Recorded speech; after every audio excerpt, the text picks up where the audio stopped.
এরপর যে খবরে নজর রাখবো, হাইকোর্টে যুব ভারতী নিয়ে 3টি জনস্বার্থ মামলা। যুব ভারতীর ভিতরে জলের বোতল নিয়ে ঢোকার অনুমতি নেই, সওয়াল জানালেন কল্যাণ বন্দ্যোপাধ্যায়। কতজন নিরাপত্তা রক্ষী থাকবে সেটা জানানো হয়নি। সোশ্যাল মিডিয়া মনিটরিং সেলকে 6টি পাস দেয়া হয়। সুপিরিয়র পুলিশ আধিকারিকদের 25টি পাস, মোট 82টি পাস হয় ক্লোজ প্রক্সিমিটির। যুব ভারতীর বাইরে যা হয়েছে তা নিয়ে রাজ্যের কি মত, প্রশ্ন ভারপ্রাপ্ত বিচারপতি সুজয় পালের। হাইকোর্টে যুব ভারতী কাণ্ড নিয়ে 3টি জনস্বার্থ মামলা। সুপিরিয়র পুলিশ আধিকারিকদের 25টি পাস দেয়া হয়। জলের বোতল নিয়ে ঢোকার অনুমতি নেই, সওয়ালে জানালেন কল্যাণ বন্দ্যোপাধ্যায়। কতজন নিরাপত্তা রক্ষী থাকবে সেটা জানানো হয়নি। সোশ্যাল মিডিয়া মনিটরিং সেলকে 6টি পাস দেয়া হয়েছে। সুপিরিয়র পুলিশ আধিকারিকদের 25টি পাস, মোট 82টি পাস হয় ক্লোজ। যুব ভারতীর বাইরে যা হয়েছে তা নিয়ে রাজ্যের কি মত, প্রশ্ন ভারপ্রাপ্ত বিচারপতি সুজয় পালের।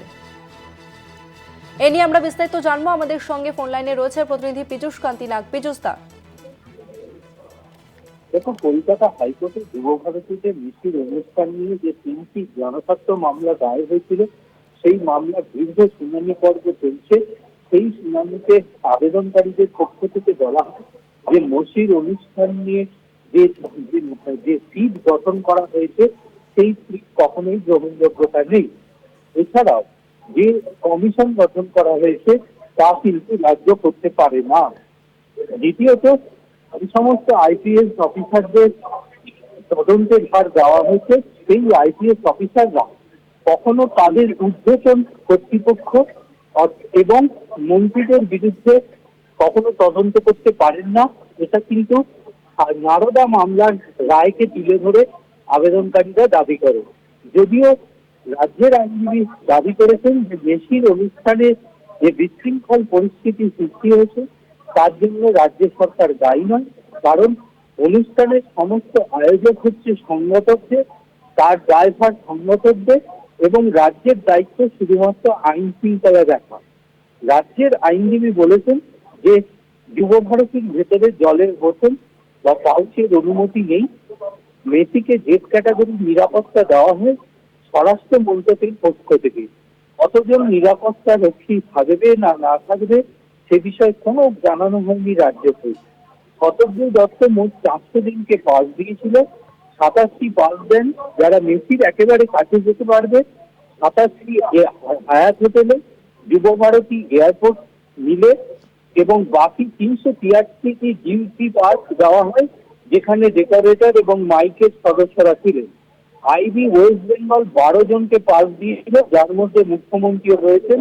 সোশ্যাল মিডিয়া মনিটরিং সেলকে 6টি, সুপিরিয়র পুলিশ অফিসারকে 25টি পাস দেওয়া হয়। ফলে টোটাল 82টি পাস ক্লোজ প্রক্সিমিটির মধ্যে ছিল। রাজ্যের পক্ষ থেকে দাবি করা হয় যে সবেমাত্র তদন্ত শুরু হয়েছে।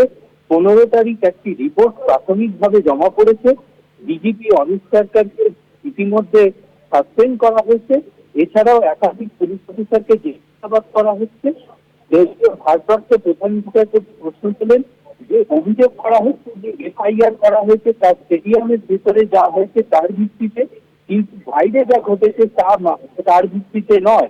এদেশে রাজ্যের আইনজীবী বলে পিটিশনের আবেদনের বেশিরভাগটাই সংবাদ মাধ্যমের খবরের ভিত্তি করে সস্তা আবেগকে কাজে লাগানো হচ্ছে। এগুলো সম্পূর্ণ ভিত্তিহীন অভিযোগ। এগুলো শুনতে ভালো লাগে মিডিয়াকে আকর্ষিত করবার জন্য। ফের বেলা 2টায় মামলার শুনানি গ্রহণ করবেন ভারপ্রাপ্ত প্রধান বিচারপতি সুজয় পাল ও বিচারপতি পার্থসারথী ডিভিশন বেঞ্চ। ধন্যবাদ পীযূষ দা।